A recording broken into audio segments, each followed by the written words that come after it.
Donc aujourd'hui, nous allons commencer la série d'études de cas qui doit illustrer à la fois le thème du cours, si j'arrive à me libérer de cette file qui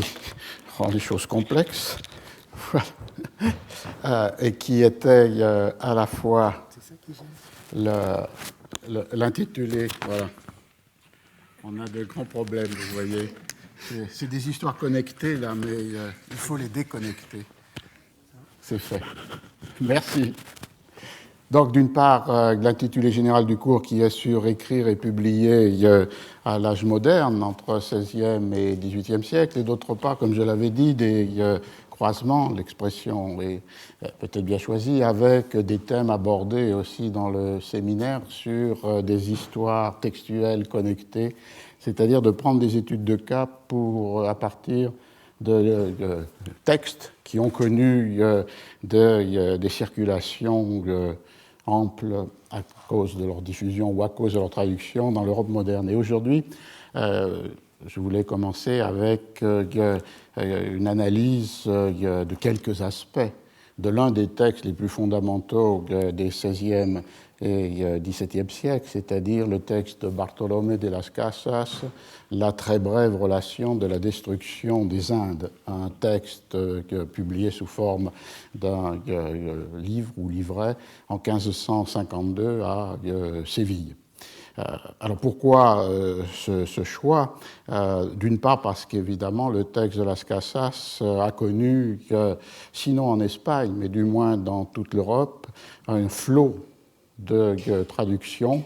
qu'on suivra peut-être la fois prochaine, hollandaise en 1578, française en 1579, anglaise en 1583, allemande en 1597, et la traduction en latin rendue fameuse par la présence des gravures de l'édition de Théodore de Brie. Donc une circulation européenne avec de très nombreuses rééditions, en particulier en hollandais, en néerlandais et en français, qui a fait du texte de Las Casas le texte emblématique de la leyenda negra, de la légende noire attribuée par les ennemis de l'Espagne à l'Espagne tyrannique et cruelle dans sa colonisation. Donc il y a là un texte fondamental à la fois pour les raisons politiques que j'évoque et aussi par le fait que c'est un des textes les plus largement circulés, qui a le plus largement circulé dans l'Europe de la première modernité. La seconde raison, c'est peut-être liée à cette institution, puisque dans le Collège de France, dans les années entre 45 et 55, Marcel Bataillon a consacré une série de cours d'analyse à Las Casas, qui ont été rassemblés ensuite dans un volume en 1965, Études sur Bartolomé de Las Casas, réédité plusieurs fois, en particulier en espagnol. Or, la figure de Bataillon est évidemment une figure fondamentale pour l'hispanisme français, une figure essentielle pour le Collège de France, où il est devenu administrateur à partir de 1955, et où, me semble-t-il, ça lui rendre hommage à son travail fondamental sur Las Casas que de reprendre ce même dossier. Je me suis aperçu d'ailleurs que le cours de mon collègue Carlo Ossola, à partir de janvier de 2013, est consacré à Erasme et l'Europe et a pour sous-titre de Johann Huizinga à Marcel Bataillon, puisque l'œuvre monumentale, fondamentale de Bataillon sur Erasme et l'Espagne demeure une référence essentielle. Alors pour entrer dans cette matière, là, et pour illustrer l'idée des processus de publication et d'autre part des connexions entre les textes, ce que je voudrais faire, c'est évidemment de comparer, de croiser le texte espagnol tel qu'il a été publié en 1552 avec la traduction française qui en a été donné en 1579 par un protestant flamand, Jacques de Migrode, un texte publié à Anvers en 1579. Et le jeu serait à la fois de se servir de cette traduction pour donner accès au texte de Las Casas, puisque tout le monde ne comprend pas nécessairement l'espagnol, et d'autre part de montrer comment cette traduction est en fait une appropriation dans un contexte historique complètement transformé du texte de Las Casas, puisque la traduction a pour titre, je vais revenir tout de suite sur le titre du texte de 1552, le texte espagnol, et d'ailleurs on pourra en regarder ensemble après la petite pause, puisqu'on pourra le projeter sur écran, la page de titre. Le texte de 1579, la traduction française, en français, de Jacques de Migrode, publié à Anvers, a pour titre « Tyrannie et cruauté des Espagnols, perpétrée est-Inde occidentale », c'est-à-dire l'Amérique, qu'ont dit le Nouveau Monde, brièvement décrite en langue castillane par l'évêque don frère Barthélemy de las Casas, ou Casaos, espagnol, de l'ordre de Saint-Dominique, fidèlement traduite par Jacques de Migrode, pour servir d'exemple et d'avertissement aux 17 provinces des Pays-Bas. Et il y a ensuite, sur la page de titre, un épigramme « Heureux qui devient sage en voyant d'autrui le dommage ». Et donc le contexte, c'est évidemment cette même année 1579, la rébellion de 7 provinces calvinistes des Pays-Bas espagnols contre le souverain espagnol. Et du coup, la traduction de Migrode du texte de Las Casas devient en quelque sorte comme la traduction d'une préfiguration de ce qui pourrait advenir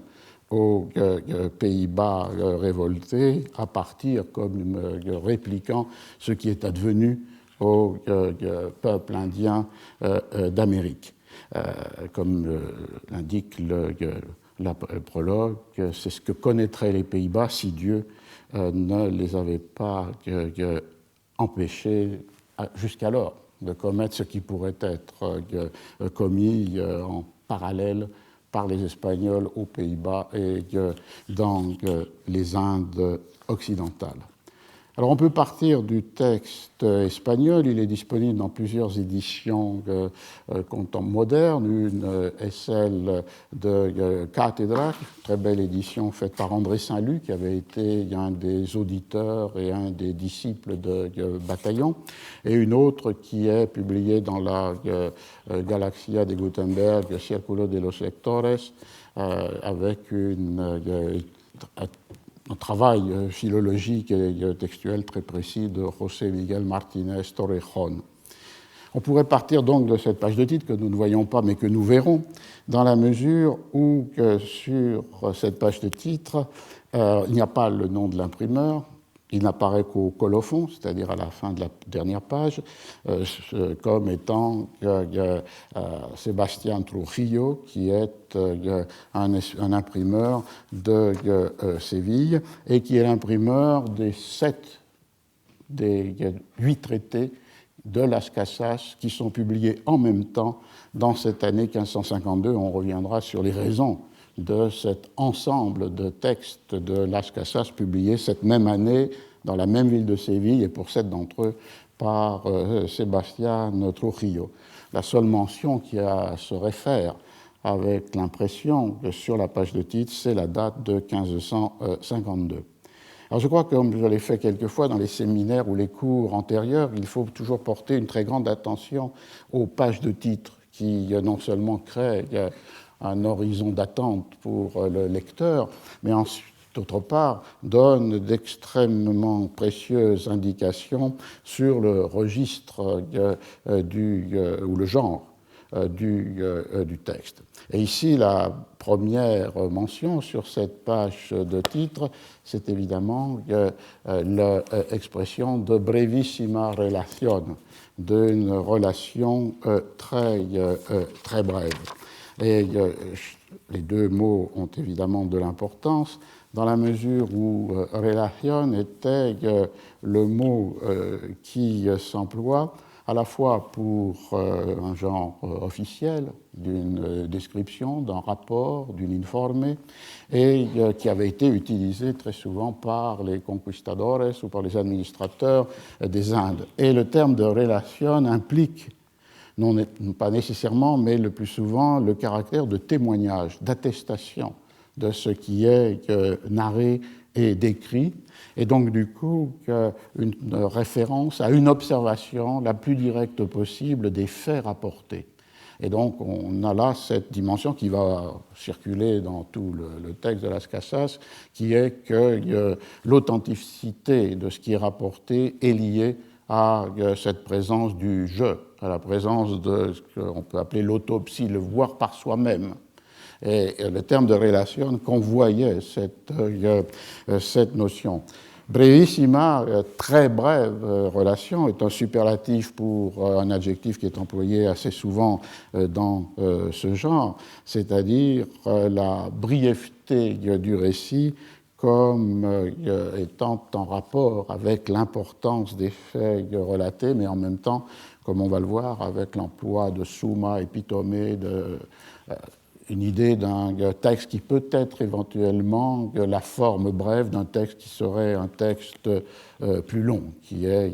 par exemple, la définition que l'on trouvera de épitome, qui est les premiers mots premier préliminaire,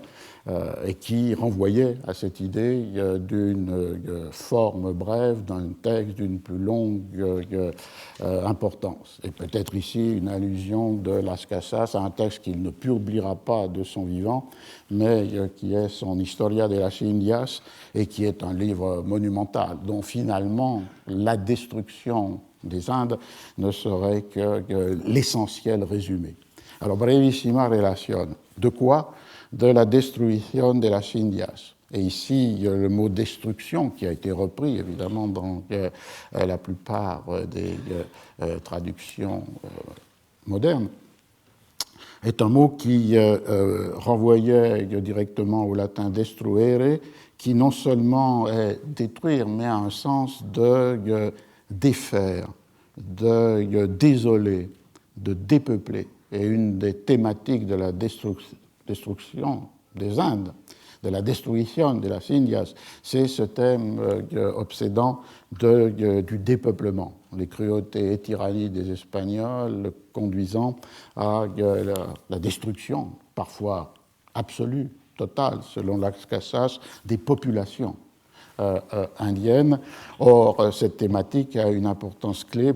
dans une pensée politique qui faisait dépendre la puissance d'un royaume du nombre de ses peuples. Et la plainte ou la désolation de Las Casas par rapport à cette destruction faite par les colonisateurs, elle est directement liée à cet épuisement des populations qui est privé finalement le roi de Castille et Léon, le roi d'Espagne, de la ressource première, la plus fondamentale, de la richesse la plus essentielle, c'est-à-dire le nombre des peuples. Donc destruction est souvent le synonyme de ce dépeuplement. Ensuite est introduit dans le titre quelque chose qui va venir croiser l'idée de relation comme témoignage, authenticité de la présence, de l'observation des faits, et qui est colegida por el obispo. Colegida, ce qui voulait dire rassembler, réunir, collationner, ce qui impliquait évidemment ici, comme on peut le suivre dans le dictionnaire de Covarrubias, lorsqu'on veut saisir un sens historique au XVIe ou XVIIe siècle d'un mot dans l'espagnol du temps, un des moyens que l'on a et qui est plus puissant que ce que l'on pourrait faire sur le français du XVIe siècle, c'est de se référer à ce trésor de la langue castillano-espagnole de Covarrubias, publié en 1611. Et lorsqu'on va à colegido, on voit qu'il s'agit bien de rassembler pour faire une somme, de réunir des informations déjà disponibles. Et donc, ici, dans cette indication du titre, choisi ou non par Las Casas, c'est une autre question, on a bien l'idée que le texte n'est pas seulement le témoignage des choses vues, mais est aussi une réunion de l'essentiel de sources disponibles. Et effectivement, dans de très nombreux chapitres qui sont construits dans le livre comme une succession géographique qui suit finalement les avancées de la colonisation espagnole, en commençant par l'île d'Hispaniola, Saint-Domingue, jusqu'à les derniers chapitres consacrés à la Floride ou au Pérou. L'ordre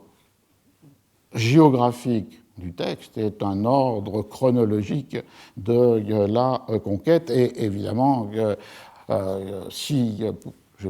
dirais pourquoi, Las Casas a été un témoin oculaire des premiers temps de cette conquête, dans l'île d'Hispaniola, à Saint-Domingue, et puis ensuite dans les premières expéditions à Cuba, il ne l'a pas été pour la conquête de Cortés, et encore moins celle du Pérou. Et donc, à partir de cette dimension-là, il mobilise des fragments de texte qu'il a colegido, qu'il a collationné, rassemblé, réuni dans son livre. Mais cette contradiction qui a été soulignée parfois par certains éditeurs du texte, pour la contradiction entre la relation qui suppose l'observation personnelle et la réunion qui suppose évidemment le rassemblement de lecture, peut être surmontée si on pense on retourne à Covarrubias, parce que pour lui, colegir, c'est faire une somme de nombreuses choses entendues, vues ou lues, que hemos oído, visto o leído, ce qui est lié à une épistémologie du temps dans laquelle il n'y avait pas la même différence radicale que l'on a pu établir plus tard, peut-être déjà avec des préfigurations dès le XVIe ou le XVIIe siècle, entre les choses vues et les choses lues. La technique dominante intellectuelle de la Renaissance, qui est la technique des lieux communs, c'est-à-dire d'extraire soit de l'expérience, soit des lectures, des modèles, des exemples, des sentences, des vérités universelles, est une technique qui repose sur ce que décrit ou désigne Covarrubias, c'est-à-dire est une technique qui peut mettre sans rupture épistémologique des témoignages écrits et une observation personnelle. À partir de là, on voit que finalement, la relation qui existe entre relation et collection n'est pas de discontinuité radicale du point de vue de production de la connaissance, mais peut être pensée dans un même horizon épistémologique. Alors, qui a réuni cette somme, qui a produit cette brevissima relation? L'évêque Don Fray Bartolomé de las Casas ou Casaos de l'ordre de Saint-Dominique. Un trait intéressant est le fait que au moment de cette publication, donc en 1552, Las Casas n'est plus évêque. Il avait été nommé évêque de Chiapas, mais en 1550, il a résigné sa charge, il a abandonné le titre épiscopal. Maintenir par sa volonté ou celle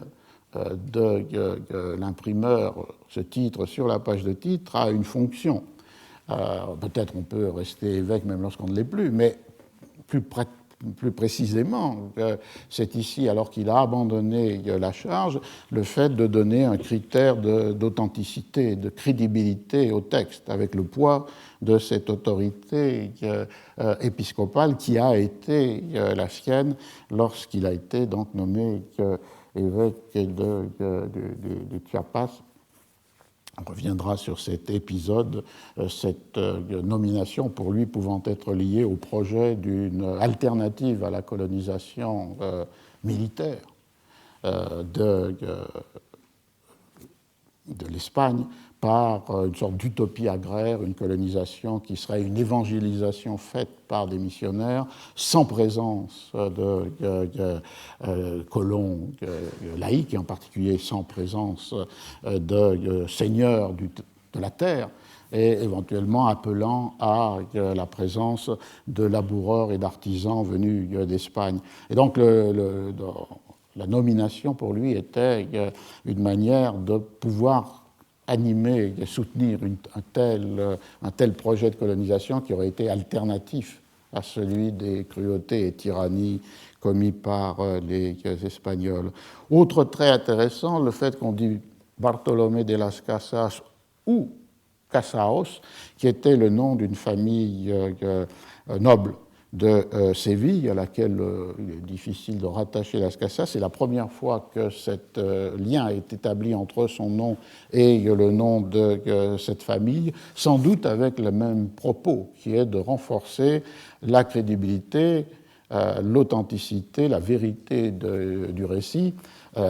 dans un moment où, autre donnée épistémologique, si je peux dire, la hiérarchie de l'accréditation va de pair avec la hiérarchie sociale. Et la parole nobiliaire ou aristocratique pouvant être reçue comme une parole de vérité parce qu'elle est désintéressée, parce qu'elle n'est pas liée à un intérêt économique, plus immédiatement qu'une autre parole. C'est un des éléments clés pour comprendre pourquoi, dans le domaine des découvertes scientifiques, de connaissances, la parole aristocratique, le témoignage aristocratique peut être un garant de ce désintérêt dans la découverte et donc du coup de lui donner validité et authenticité. Et donc du coup on voit qu'il y a à la fois l'utilisation de ce titre d'évêque alors qu'il ne l'est plus et d'autre part cette présence pour la première fois dans une signature de Las Casas, de ce lien établi avec une ancienne famille noble de Séville, il y a un poids d'autorité qui est mis en jeu. Et de l'ordre de San Dominique, de Santo Domingo, c'est le fait qu'en 1522, Las Casas est rentré dans cet ordre missionnaire en Amérique. Alors si on s'interroge de pourquoi il y a peut-être ce renforcement d'un poids d'autorité, c'est lié à une autre absence.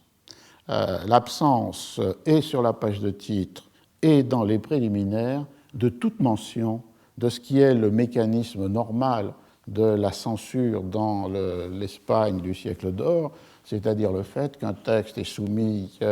au Conseil du roi, qui le envoie à des censeurs, qui donnent leur approbation, approbaciones qui doivent être publiées dans le livre, et qu'à partir de ces approbations d'un, deux ou trois censeurs est concédée une autorisation d'imprimer, une licencia, et le plus souvent un privilège qui est le monopole sur la publication de ce titre durant un certain temps. Rien de tout ça n'apparaît ni sur la page de titre, ni dans les préliminaires. On a donc affaire, pour ce traité, comme pour les 7 autres traités publiés en même temps en 1552 à Séville, à une publication qu'on peut dire en marge de la légalité, en marge du mécanisme de la censure, qui normalement suppose approbation, licence et éventuellement, mais le plus souvent, privilège. Toute la critique s'est beaucoup interrogée sur les raisons de cette absence, et on retrouvera ce problème dans l'analyse de certains moments du texte. Une des premières raisons évoquées pouvant être la volonté de Las Casas de ne pas se soumettre à la censure, ce qui aurait pu présenter peut-être des risques vu le contenu de la dénonciation du texte, et donc du coup excipé de sa qualité d'évêque est une manière finalement de devenir le censeur de soi-même, et donc de s'autoriser cette publication sous le poids de cette autorité. Une autre raison plus politique pourrait être qu'il y a en fait une tolérance tacite du roi, dans la mesure où du prince, puisqu'à l'époque, c'est le prince Philippe, le futur Philippe II, qui est chargé du gouvernement des Indes en l'absence de Charles Quint qui est en voyage.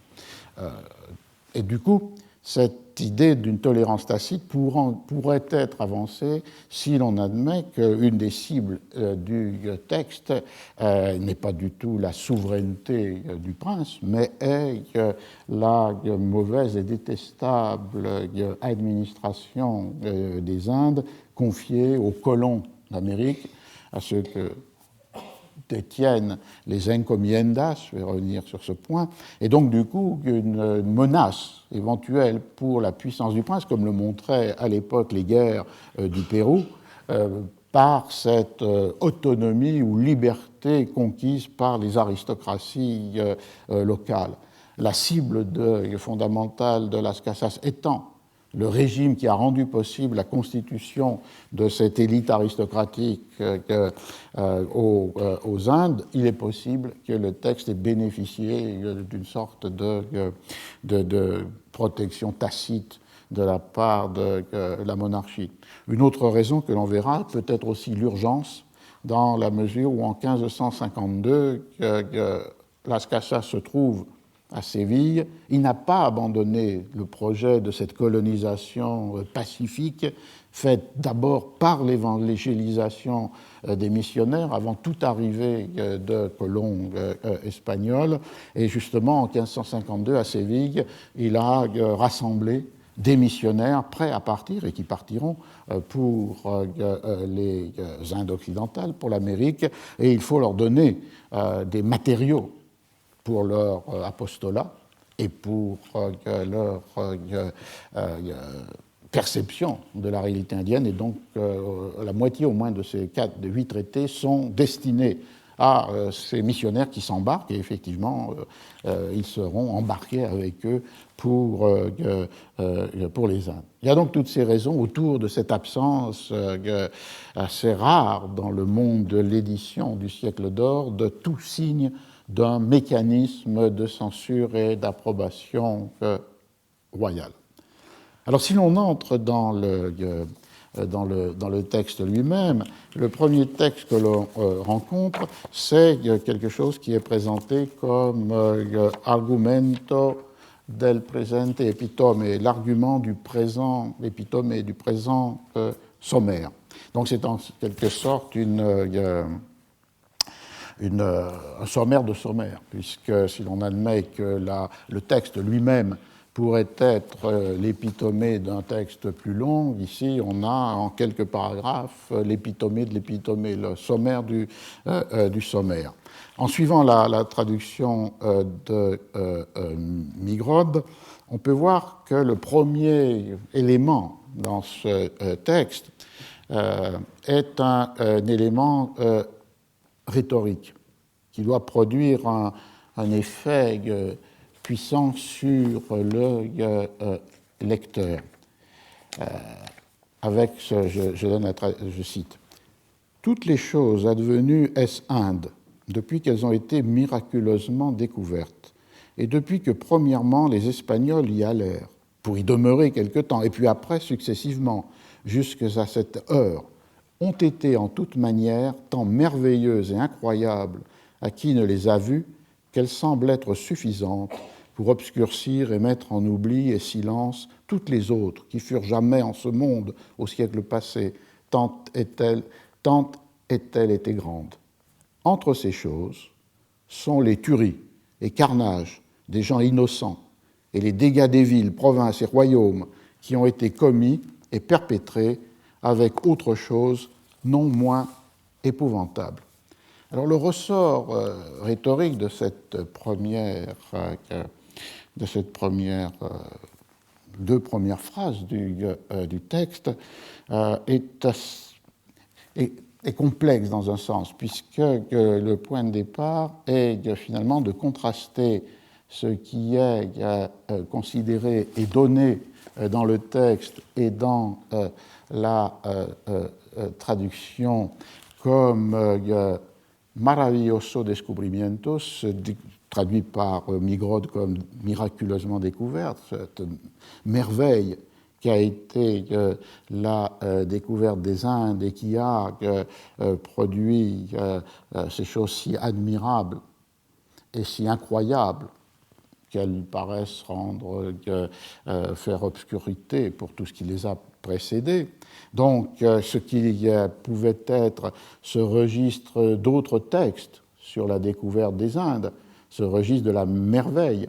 Un livre de Greenblatt a pour titre « Ces merveilleuses possessions ». Donc la maravilla, qui peut être la surprise miraculeuse, qui peut être l'émerveillement devant la nouveauté. Et donc, par rapport à cette merveille, les crimes commis qui entrent dans cette catégorie, à la fois la catégorie de ce qui produit el espanto, les choses épouvantables, mais espanto a plutôt le sens des choses extraordinaires, qui sont au-delà de l'ordinaire, mais surtout le fait que dans la manière de désigner c'est ce qui est advenu dans les Indes, il y a l'emploi par Las Casas du mot hazañosas. Toutes ces choses ont été héroïques. Hazañosa a un sens qui est le sens de choses admirables, de choses grandes. Si vous allez à Covarrubias, on voit que una hazaña, c'est un acte héroïque et fameux. Et la rhétorique de Las Casas, c'est d'inclure dans ce vocabulaire ou ce lexique de la merveille ou de l'acte héroïque ou de faits admirables, qui sont des thèmes classiques d'une apologétique de la colonisation, comme dans une rupture d'écriture et de ton, las matanzas y estragos de gente inocentes et despoblaciones de pueblos, c'est-à-dire les crimes, ce qui a été traduit par Migrod, les tueries et carnages de gens innocents et les dégâts, au sens de dépopulation, des villes, provinces et royaumes. Il y a donc comme une sorte d'ironie tragique, de contre-pied des formules acceptées, d'utiliser tout le registre lexical qui pouvait être le registre de la glorification de la conquête, avec soit l'émerveillement devant des choses inouïes, jamais vues, soit la grandeur des exploits héroïques, et dans ces deux catégories, de faire entrer finalement leur contraire, qui est les tueries et massacres. Les points qui les lient l'une à l'autre étant peut-être l'espanto dans son sens du temps, c'est-à-dire l'extraordinaire, mais un extraordinaire qui tourne, qui vire à l'effroi, à l'horrible. Donc, il y a ce premier point de départ qui est une construction d'une rhétorique subtile de la part de Las Casas. Ensuite, entrant dans le texte, la seconde partie va, en quelque sorte, être une généalogie du texte. Lesquelles choses, ayant raconté à diverses personnes, ces choses étant donc les choses épouvantables, ou qui ont produit cette extraordinaire relation qui est à la fois effroi et étonnement. Lesquelles choses ayant raconté à diverses personnes qui ne les savaient point, l'évêque Don Barthélemy de las Casas ou Casaos, au temps qu'il vint en cour, étant de moine fait évêque, pour en informer l'empereur notre Seigneur et sire, comme celui qui les avait toutes bien vues et connues, et ayant causé à qui les oyait à raconter une manière d'extase et de ravissement d'esprit, il fut requis et importuné d'en mettre brièvement par écrit quelques-unes, mêmement des dernières. On a donc là ici une série de contextes qui vont inscrire le texte à la fois dans l'histoire de Las Casas, la biographie, et dans l'histoire même du texte, sans oubliez un contexte proprement historique. Puisque lorsqu'il est question de quand Las Casas vint à la cour, il s'agit d'un retour en Espagne de Las Casas en 1540 pour essayer de persuader l'empereur Charles Quint, Nuestro Señor, de réformer ce qui étaient les modes de gouvernement aux Indes. Mode de gouvernement dont Las Casas avait été, pour commencer, un bénéficiaire, puisque le rapport entre Las Casas et les Indes commence en 1502, lorsqu'il part pour Saint-Domingue comme encomendero. Alors la encomienda était le régime de gouvernement des terres récemment découvertes ou conquises. Il s'agissait d'attribuer à un propriétaire, un encomendero, à la fois un territoire souvent immense et les Indiens qui étaient sur ce territoire en échange d'une évangélisation et d'une christianisation qui était le ressort pour lequel la raison pour laquelle le pape avait confié au roi d'abord de Portugal puis d'Espagne les territoires nouvellement découverts en souveraineté. Et donc le système de la encomienda était à la fois un système d'exploitation économique, puisque les Indiens attribués à cet encomendero travaillaient à son profit, soit dans les champs, soit dans les mines. C'était un système d'organisation sociale qui distribuait sous forme de principautés ou de seigneuries plus ou moins grandes, divisait le territoire et divisait les populations indiennes. Et c'était, en théorie, le support de l'évangélisation, puisque en échange de ces Indiens et de ces terres, de ces richesses d'hommes et de territoires, les propriétaires terriens devaient assurer l'œuvre d'évangélisation. Et c'est donc d'abord comme encomendero que Las Casas arrive à Saint-Domingue et participe ensuite à les expéditions qui, de Saint-Domingue, vont commencer la conquête jusqu'à des autres îles et puis ensuite de la terre ferme, et en particulier la conquête militaire de Cuba en 1513. Et c'est dans cette première expérience que s'opère pour lui une double rupture qu'il narre dans son Historia de las Indias, qui revient sur cette expérience, mais comme je le disais, n'a été publié qu'au XIXe siècle, restait toujours un texte manuscrit, et avec pour lui une double rupture en 1514,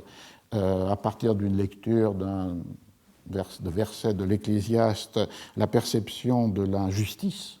et de la tyrannie, je reviendrai sur le mot, qui est imposé aux Indiens par ce système de la encomienda, et du coup il renonce à sa propriété, et en 1522-23, une deuxième rupture qui est son entrée dans l'ordre des dominicains. Et avant le voyage de 1540, alors qu'il réside à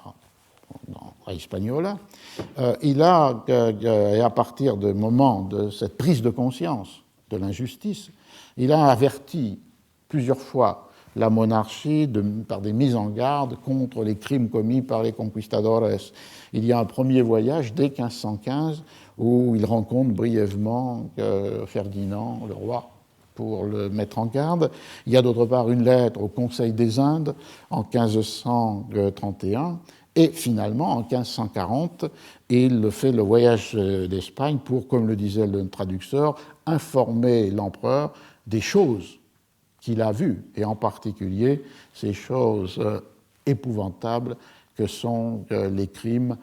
et massacres et dépopulation des Indes. Et c'est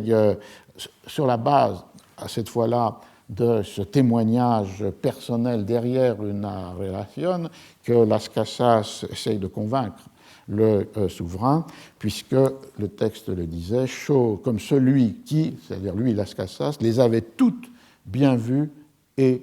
connues. Avec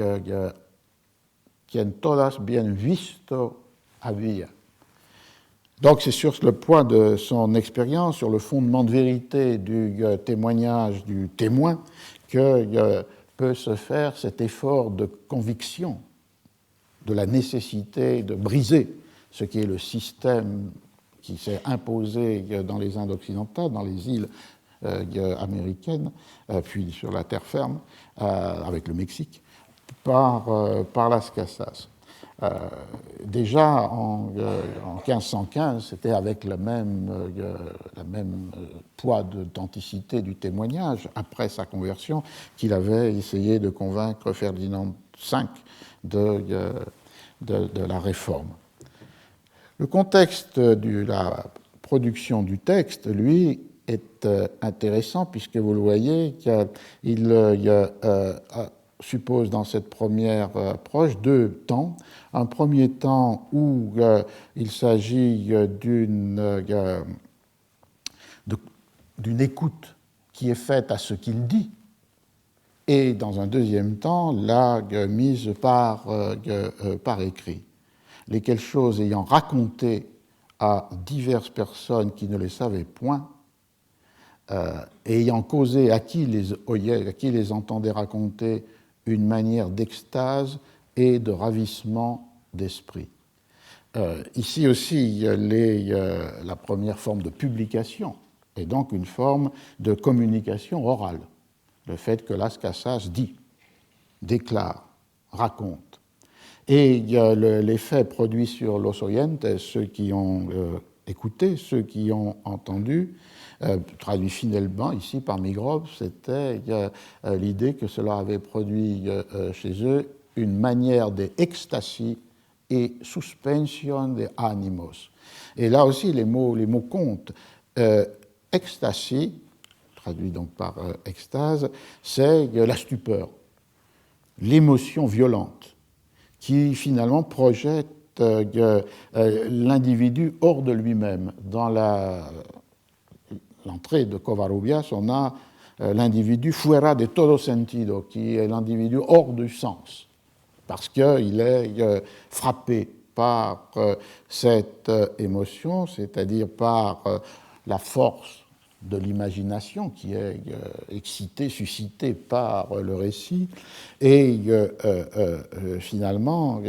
son extasie qui pouvait être sur le registre du plaisir devient basculé sur le registre de l'effroi, de l'affliction, de la terreur. Et on peut penser que derrière ce mot,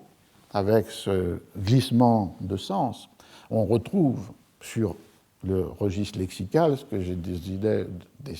désignais sur le registre rhétorique, c'est-à-dire l'épouvante dans la merveille. Et l'autre forme, suspension de animos, c'est le ravissement de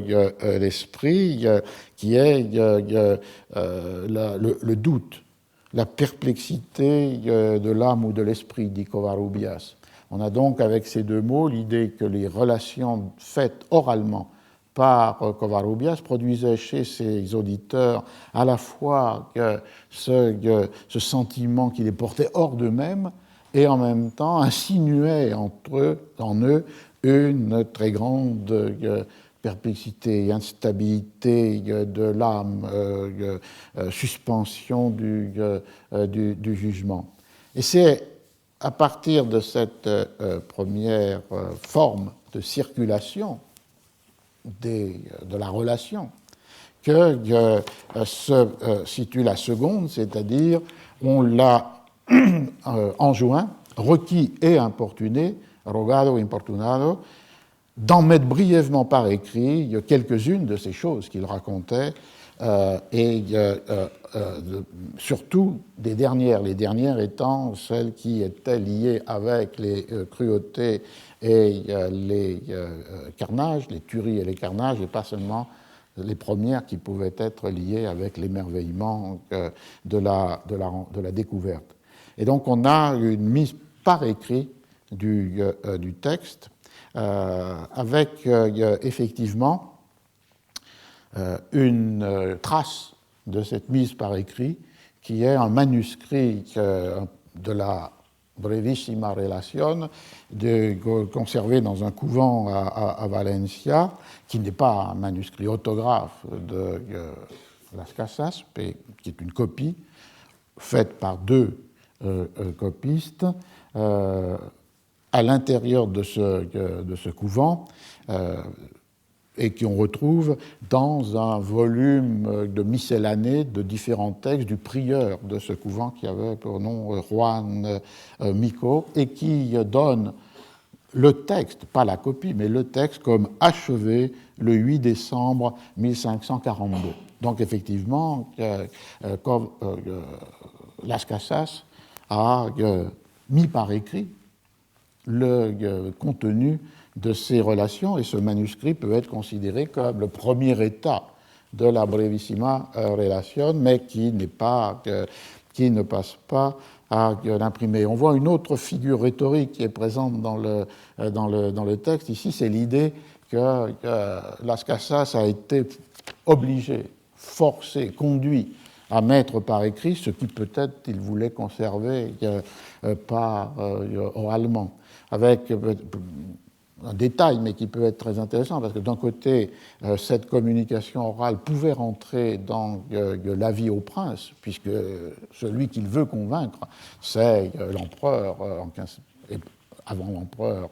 son fils Philippe, qui est en charge de l'administration des Indes. On est donc là devant un mode de persuasion, de conviction, qui est en rapport direct entre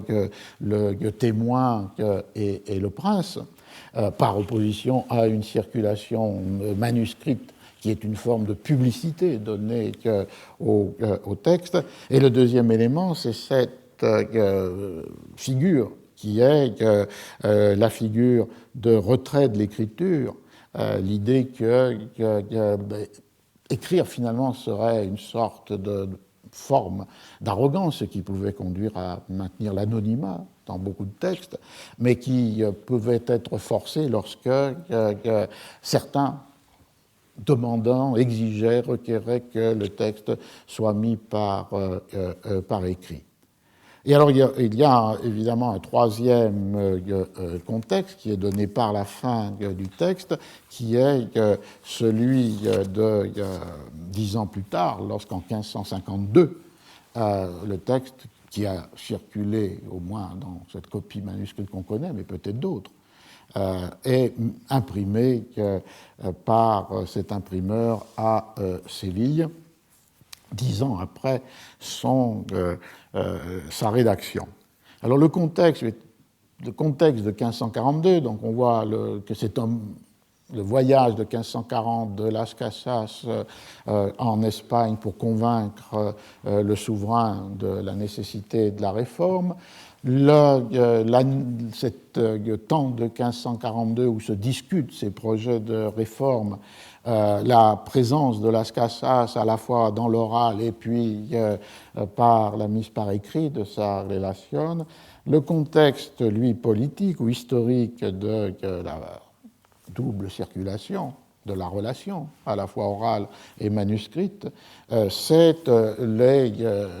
l'entreprise de réforme de la législation sur les Indes occidentales, qui, comme je l'ai rappelé, avait été établie en 1513 par les lois de Burgos, et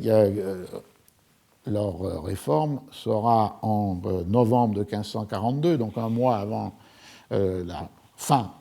l'achèvement par Las Casas de la mise par écrit de sa relation, là, une réforme qui porte le titre de Leyes Nuevas, les nouvelles lois qui viennent se substituer à ces lois de Burgos de 1513. Alors, quel était l'enjeu essentiel? C'est évidemment cet enjeu de la encomienda qui avait été établie dès 1503 et sanctionnée par le texte de 1513. Comme je le disais, d'attribuer de très vastes territoires à chaque colon avec des Indiens qui leur étaient encomendados, recommandés, attribués, assignés, avec normalement de la fin de les évangéliser, transformés à travers les descriptions de Las Casas en un esclavage ou une forme d'esclavage, puisque ces Indiens étaient privés de tout droit à la propriété, qu'ils étaient transformés dans un état de servitude comme travailleurs forcés dans les mines ou sur les champs, et qu'ils étaient surtout dépourvus de toute instruction chrétienne, contrairement avec ce qui était le fondement du système de la encomienda. Et les lois nouvelles de 1542, élaborées par une série de réunions, d'assemblées dans lesquelles Las Casas avait participé, avaient décidé d'abolir la transmission héréditaire de ces encomiendas, qui non seulement avaient pour Las Casas et les défenseurs des Indiens cette conséquence dramatique de réduire les Indiens en esclavage et finalement, après les violences de la conquête, de leur exercer une seconde violence qui les faisait disparaître, mais avait peut-être aussi pour le roi, l'empereur et le prince, la fin de ne pas constituer une aristocratie héréditaire de propriétaires terriens capables de fortifier au fil des transmissions des patrimoines leur puissance. Donc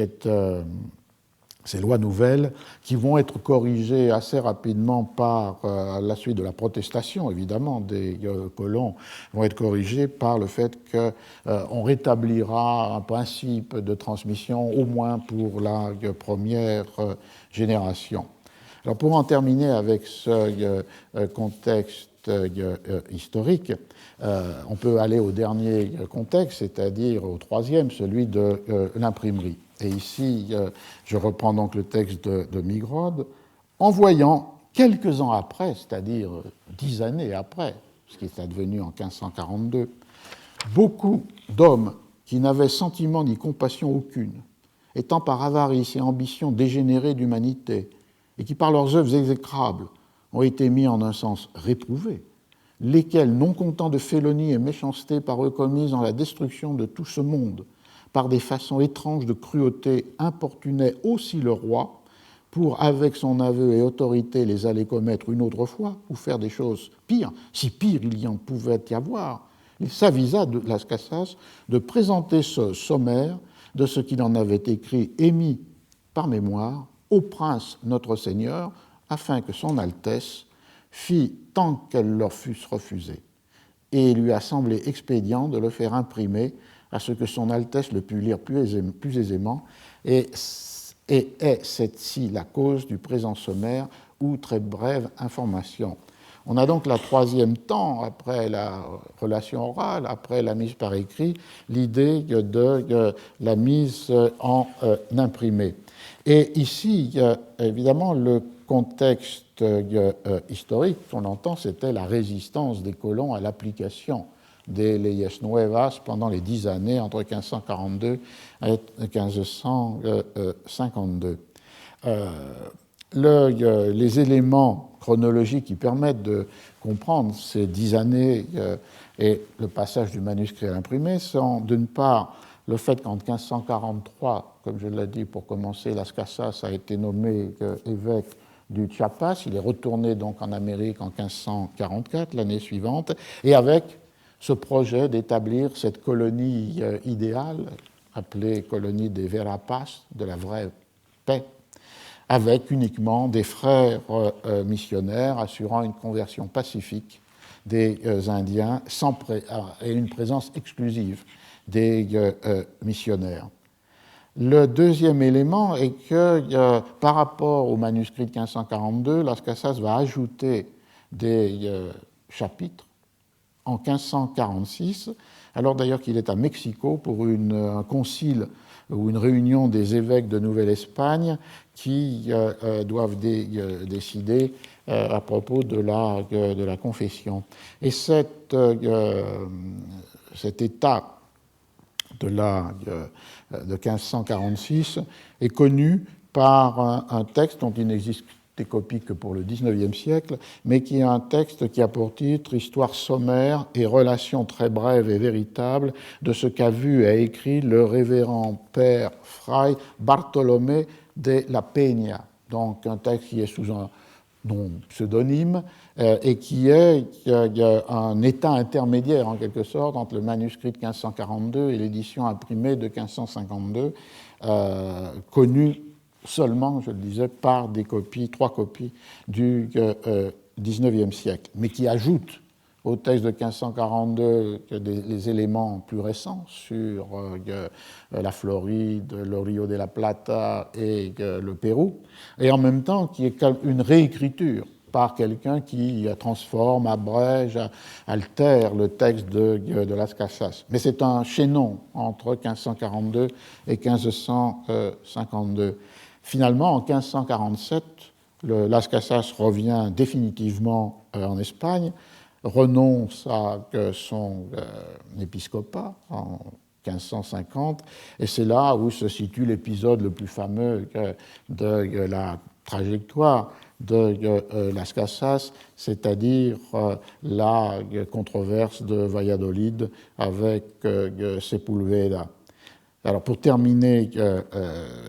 cela, les deux enjeux essentiels à ce moment-là, dans ces années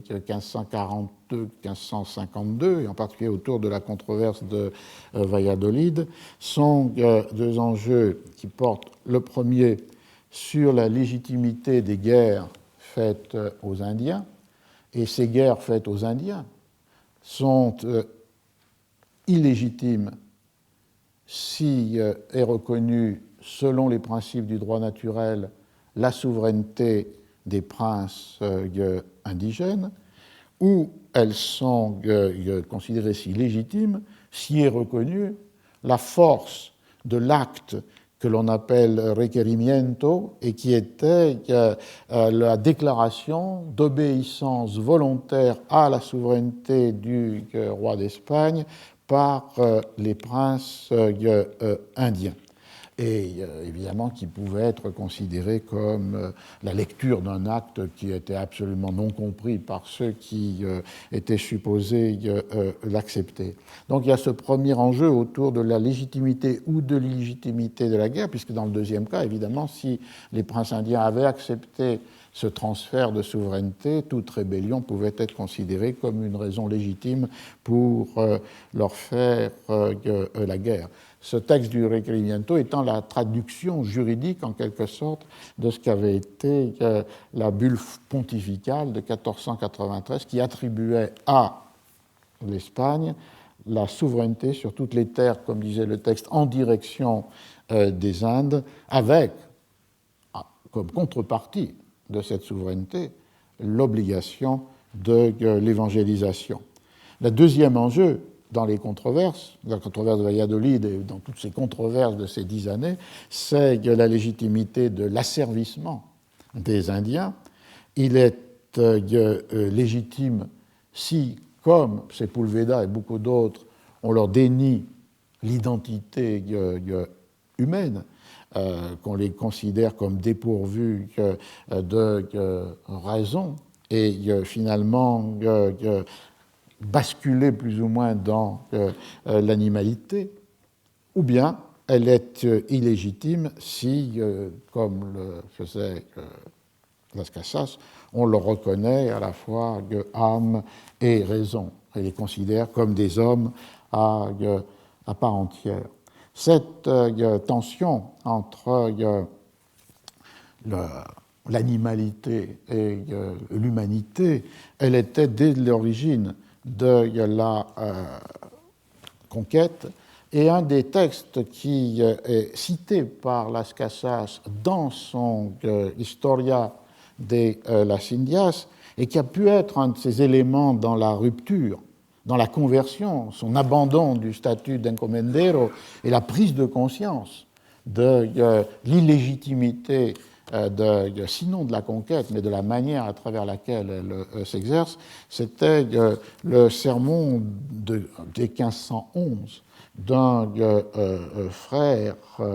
le Fray Antonio Montesinos, dans l'île Hispaniola, à Saint-Domingue. Et ce sermon, dans lequel Montesinos, je vais terminer avec lui, est comme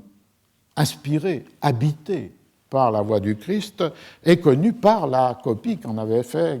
fait Las Casas dans son Historia de las Indias. Et j'en donne ici la lecture avec la traduction qui avait été faite dans un petit livre ancien, évidemment, de la collection Archives, qui avait pour titre Las Casas et la défense des Indiens, présenté par Marcel Bataillon et André Saint-Lut. Cette voix, c'est-à-dire la voix de Dieu qui habite Montesinos, vous crie que vous êtes tous en état de péché mortel, que vous vivez et mourrez dans cet état, colon, en raison de la cruauté et de la tyrannie dont vous faites preuve à l'égard de ces peuples innocents. Dites, de quel droit et en vertu de quelle justice tenez-vous ces Indiens dans une si cruelle et horrible servitude? Qui pouvait vous autoriser à faire toutes ces guerres détestables à des gens qui vivaient tranquillement et pacifiquement dans leur pays, et à les exterminer en nombre si infini par des meurtres et carnages inouïs? Comment pouvez-vous les opprimer et les épuiser ainsi, sans leur donner à manger ni soigner les maladies auxquelles les exposent mortellement les tâches excessives que vous exigez d'eux? Et encore serait-il plus juste de dire que vous les tuez pour extraire et amasser votre or quotidien. Et quel souci prenez-vous d'assurer leur conversion et de veiller à ce qu'ils connaissent leur Dieu et Créateur, qu'ils soient baptisés, qu'ils entendent la messe et gardent les fêtes et les dimanches? Ces gens ne sont-ils pas des hommes? N'ont-ils pas une âme, une raison? N'êtes-vous pas obligés de les aimer comme vous-même? Vous ne le comprenez donc pas? Vous ne le sentez pas? Comment pouvez-vous dormir d'un sommeil si profond, si léthargique? Soyez persuadés que dans l'état où vous êtes, vous ne ferez pas plus votre salut que les morts ou les Turcs qui ignorent ou méprisent la foi de Jésus. Et Las Casas commente, finalement, il développa si bien la signification de cette voix, dont il avait d'abord souligné la gravité, qu'il laissa l'auditoire dans la stupéfaction et que beaucoup se sentirent défaillir. Mais si certains furent pris de quelques regrets, d'autres s'en retournèrent plus endurcis qu'avant, et de toute façon, comme je le compris par la suite, pas un seul ne fut converti. Et on voit que le texte de Montesinos, sans l'armature juridique sur laquelle je reviendrai dans la deuxième heure, qui est une armature de la théologie thomiste, quant à la légitimité des titres à la conquête, pose évidemment les questions qui vont être celles des controverses et qui sont les questions de à la fois de l'illégitimité de l'asservissement des Indiens, de la nature humaine des populations et finalement de la damnation, non pas de ceux qui ne sont pas instruits dans la foi chrétienne par l'absence de toute attention donnée par les encomenderos, mais des colons eux-mêmes qui sont dans un état de péché mortel en commettant ces crimes. Donc on a là le contexte finalement de l'année 1552, qui est la date de publication du texte et par laquelle je recommencerai cette analyse. On peut donc prendre à notre habitude 5 minutes de pause, reprenant à 11h10.